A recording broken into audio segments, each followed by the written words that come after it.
Local news for Friday the 27th of April.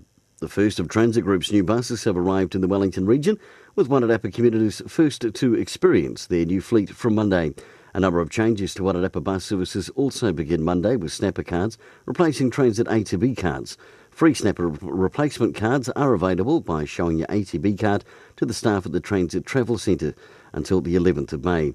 This, of course, affects those taking the school bus, so parents and students are reminded to check their cards.